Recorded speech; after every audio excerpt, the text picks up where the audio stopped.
संदेश झूठ से हटके। देखिए, आज हम चर्चा कर रहे हैं 4M की। 4M क्या है? मंडी, मेरठ, मथुरा और मनोज तिवारी। जी जी। मंडी में आपकी फिल्मी क्वीन है, ग्लैमर क्वीन है, उनका मुकाबला जो है वो रियल किंग से है। बिल्कुल। तो एक तरह से वो युवराज हैं, उनका पैतृक अगर देखें तो वो रियल प्रिंस है, और वैसे भी जनता उन्हें प्रिंस ही मानती है।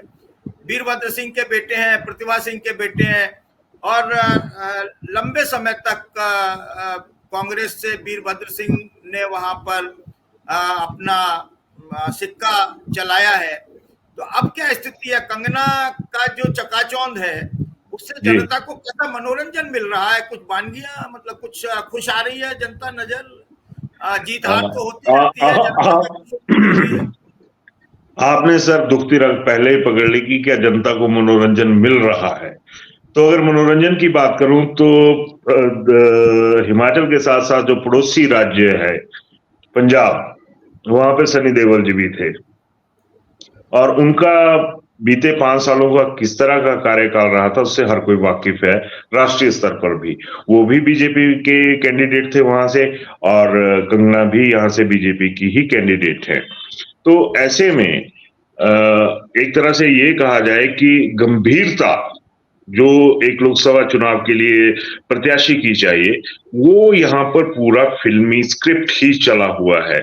उसके अंदर जो गंभीरता है, जो थॉट जिसकी बात बीजेपी करती है, वो यहाँ पर कंगना की मौजूदगी की वजह से खत्म हो चुकी है। अगर मैं ये कहूं कि कोई बहुत बड़ा बैकअप स्टारडम का भाजपा को मंडी में मिल रहा है, तो हाल फिलहाल जो हालात है वो ये कहना बिल्कुल गलत होगा कि जो कंगना की घोषणा की थी टिकट पे, तो वो लग नहीं रहा कि वो इतनी ज्यादा सुटेबल फिट हो पाई है अभी तक। जी सर। ये बताइए कि वहां पर भारतीय जनता पार्टी ने कंगना को टिकट दिया है, तो वो क्या समझकर, क्या सोचकर वहां से टिकट दिया है? उनके जो राजनीतिक भाषण है वो बड़े अपरिपक्व लगते हैं। वो कहती हैं कि 2014 में भारत आजाद हुआ। आपने, हाँ सर, मैं मतलब क्लिप दिखा सकता हूँ, लेकिन उसको दिखाने की जरूरत नहीं। उन्होंने कहा भारत का पहला प्रधानमंत्री जो है वो नेताजी सुभाष चंद्र बोस थे। और फिर जब उन्होंने कहा कि देखिए ऐसा है कि इससे पहले 2014 से पहले भारत भूखा मरा करता था, तो सर ये सब जो है क्या इससे उनको तो वो तो अज्ञानता बस कह रही है, लेकिन इससे वहां की जनता क्या शर्मसार होती है? बिल्कुल। जब ऐसी चीजें आती हैं, और अगर मैं जो पहाड़ का कल्चर है उसकी बात करें, तो ऐसी चीजों की एक्सेप्टेबिलिटी जो है वो बिल्कुल नेगेटिव है। उसमें कोई जीरो पर भी नहीं कह सकते। जीरो से आदमी एक वाली तरफ जा सकता है, लेकिन वो नेगेटिव साइड में है। नेगेटिव साइड से जीरो तक पहुंचना और जीरो से फिर प्लस वाली तरफ जाना, ये एक बहुत बड़ा चैलेंज हो भाजपा के लिए यहाँ पर तो एटलीस्ट आज की डेट में तैयार हो चुका है।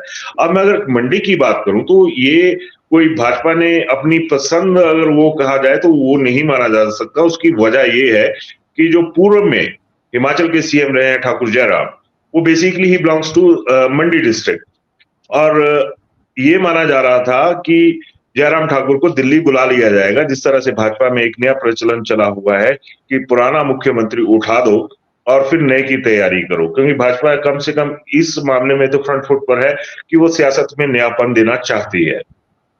तो जयराम ठाकुर कभी नहीं चाहते हैं इस बात को, ना ही चाहते थे कि वो हिमाचल की सियासत को छोड़कर दिल्ली की तरफ रुख रख गए। तो अब जब वो चीजें एक पॉलिटिकल मैनेजमेंट के तहत हुई, तो फिर ये तय हुआ कि जिस मंडी में 10 में से 9 सीटें बीजेपी ने हथियाई थी बीते विधानसभा चुनावों में, उसमें जो कब्जा है वो जस का तस बना रहे। तो इसमें हुआ क्या कि बीजेपी ने जो पुराना कैडर था उसको खत्म कर दिया, जो कि एमपी की रेस की टिकट में भी थे, नेता थे, लगभग आधा दर्जन के करीब नेता थे और वरिष्ठ नेता थे, उन्होंने उम्र लगा दी थी अपनी। तो एक ही झटके में बीजेपी ने वो कैडर वहां पर एक तरह से जो लीडरशिप का था वो खत्म करके रख दिया। और आपको याद होगा कि पिछले दिनों 6 बागी जो थे, जो कांग्रेस के थे, वो भी बीजेपी में चले गए। बीजेपी ने वहां पर भी उनको टिकट दे दी और कम से कम टोटल 3 और गए थे बाकी, तो 9 विधानसभा क्षेत्रों में बीजेपी का कैडर इस वक्त बहुत गरमाया हुआ है कि जो हाई कमांड की लीडरशिप है या उसके जो डिसीजंस हैं वो ग्रास रूट पर जो कैडर है उसको खत्म कर रहे हैं। तो एक तरह से स्टारडम का सहारा लिया गया यहाँ पे कि शायद कुछ परिस्थितियां मैनेज हो जाए, लेकिन अभी भाई साहब बात ऐसे है कि भाजपा इसी चक्कर में कहीं ना कहीं फंस गई है। और सबसे बड़ी बात, जिस मोदी लहर का जिक्र नेशनल मीडिया करता है या दूसरी चीजें करती हैं, हाइप क्रिएट करने की बात होती है, वो हाइप अब जो है वो हिमाचल में नहीं बची है। कांग्रेस की ये नहीं, कांग्रेस की कोई खूबी है उस लहर को खत्म करने में।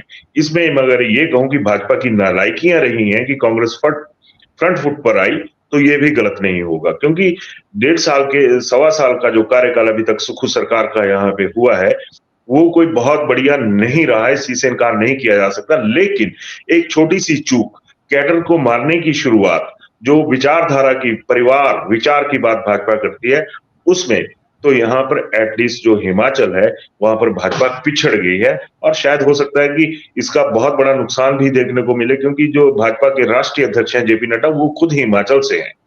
उनके ही कार्यकाल में बीते आम विधानसभा चुनावों से पहले 4 उपचुनाव हुए, वो हारे। उसके बाद बीजेपी जब आम विधानसभा चुनाव हुए तो उसमें 25 सीटों पर आ गई, सरकार हाथ से चली गई। तो जो सक्सेस रेट है with in Himachal the hill state, वहां पर बीजेपी एक तरह से पाताल में लगातार जा रही है जब से जेपी नड्डा राष्ट्रीय अध्यक्ष हैं। और जिस तरह के यहाँ पर सियासत में उलटफेर हुए उसके लिहाज से भी यहाँ पर एक बहुत बड़ा जो वैक्यूम है वो भाजपा ने खुद तैयार किया हुआ है।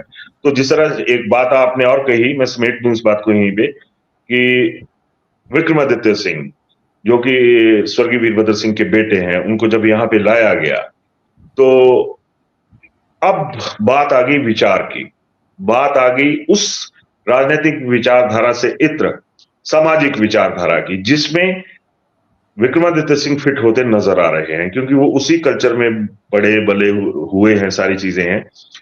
और जो संस्कार, राजनीतिक संस्कारों की बात करूं तो वैसे होते नहीं है, तो अगर वैसे संस्कारों की बात करूं तो जो इनका कंगना का पिछला, जब वो बालिग होने के उस पे थी, उस दौर में जा रही थी, तो उनका वो सारा दौर बाहर निकला। तो ना हिमाचली संस्कारों से उनकी बात बन पाई और ना ही कुछ और ऐसा बन पाया। और बीजेपी ने अब जो स्टारडम का खेल खेला है तो वो अब कहीं ना कहीं घाटे का सौदा। और मैं अब यहाँ पे एक बात और कहना चाहूंगा कि शायद अब बीजेपी हाईकमांड के पास भी कुछ ऐसी सूचनाएं पहुंच चुकी हैं कि हमारा कैडर इस तरह से हाथ में नहीं आएगा। तो अब ये खबरें भी चली हुई हैं कि एक जो सर्वे है वो रिकॉल किया गया है, एक कांगड़ा चंबा संसदीय क्षेत्र के लिए और दूसरा मंडी संसदीय क्षेत्र के लिए। तो अगर ऐसी हलचल हो रही है तो ये भी संकेत कहीं ना कहीं मिल रहे हैं कि बीजेपी डैमेज कंट्रोल करने की उसमें आगे आ चुकी है। लेकिन कंगना की वजह से ये जो चुनाव है ये एक तरह से राष्ट्रीय स्तर की हॉट सीट माना जा रहा है। तो ये भी एक बड़ा सवाल रहेगा कि अगर मान लीजिए कि कंगना को वापस बॉम्बे और जयराम ठाकुर को दिल्ली भेजने की बात चल रही है, तो कुछ ना कुछ तो पर्दे के पीछे जरूर चल रहा है सर। यानी आपका कहना यह है कि कंगना का नाम अभी वापस हो सकता है वहां से? जो सूचनाएं अभी तक आ रही हैं, जिस तरह से कुछ एक एजेंसीज हैं या कुछ और हैं, वो बात तो चल रही है अभी। और इसमें 2 संसदीय क्षेत्र आ चुके हैं, एक मंडी और दूसरा कांगड़ा। अच्छा, अब आगे क्या होता? वैसे तो हिमाचल की जो जनता है वो खासतौर से मंडी की जो जनता है वो कंगना को कितना एक्सेप्ट कर रही है वहां पर? वो कहती है कि मेरी मासी इत्थे है, फुप्पड़ इत्थे है, मेरा नानका उत्थे है, मेरे बिल्कुल हाँ सौरे तो है ही नहीं खैर हल्ले। हाँ जी, हाँ जी। हाँ, तो वो किस तरह से मतलब जनता उनको ले रही है? वो स्क्रिप्टेड, वो तमाम स्क्रिप्टेड चीजें चली हुई हैं सर। और लोकल डायलेक्ट्स में बात करना, पहाड़ी में बात करना, लोकल लैंग्वेज में बात करना, उसका असर तो कहीं ना कहीं है, क्योंकि लोगों के लिए वो बहुत एक पहुंच से बाहर की हीरोइन रही हैं, अब उनके बीच में जा रही हैं। लेकिन कुछ चीजें ऐसी हो गई जिसमें अब ये एक खबर चल पड़ी है कि जो मीडिया है वो वही एजेंसीज उनके साथ ही कंगना बात करेंगी जो कि नेशनल लेवल की हैं या कुछ और हैं। तो ऐसे में एक नया फैक्टर बीजेपी ने इस वजह से तैयार कर लिया है, क्योंकि लोकल डायलेक्ट्स में आप स्टेज से तो बात कर सकते हैं, लेकिन लोकल मीडिया से आपकी जो कम्युनिकेशन है, आपके जो प्रेस बयान है या आपकी जो प्रेस कॉन्फ्रेंस है, वो नहीं होगी। तो जब इस तरह की चीजें चलेंगी तो जाहिर सी बात है कि कुछ ना कुछ गलतियां तो कंगना कर चुकी हैं, और आगे वाले जिस तरह से अभी चुनाव प्रचार गर्म होगा, तो कुछ ना कुछ अच्छा भी हो सकता है, और कुछ ना कुछ गलतियां अगर हो गई तो बहुत महंगी पड़ सकती हैं। बात वही आ गई कि एक तरफ अब कहीं ना कहीं ये जो चुनाव है मंडी वाला, ये मोदी साहब के लिए भी गले की फांस बनता हुआ नजर आ रहा है, क्योंकि जो कांग्रेस है वो यहाँ पर फिलहाल, ये जरूर एक मैं शब्द यूज करूंगा फिलहाल, वो एकजुट होने की बात कर रहे हैं कि हम इस मुद्दे पर जो है वो एकजुट हैं।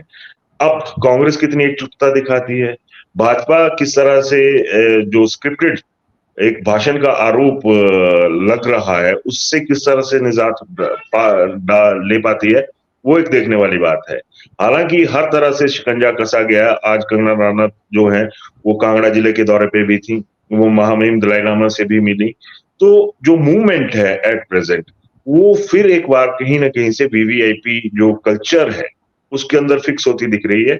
और जब ये सारी चीजें होंगी तो घाटे का सौदा भी रहेगा, या फिर ये कहें कि शायद कहीं फायदे का सौदा साबित हो जाए, तो ये अलग बात है।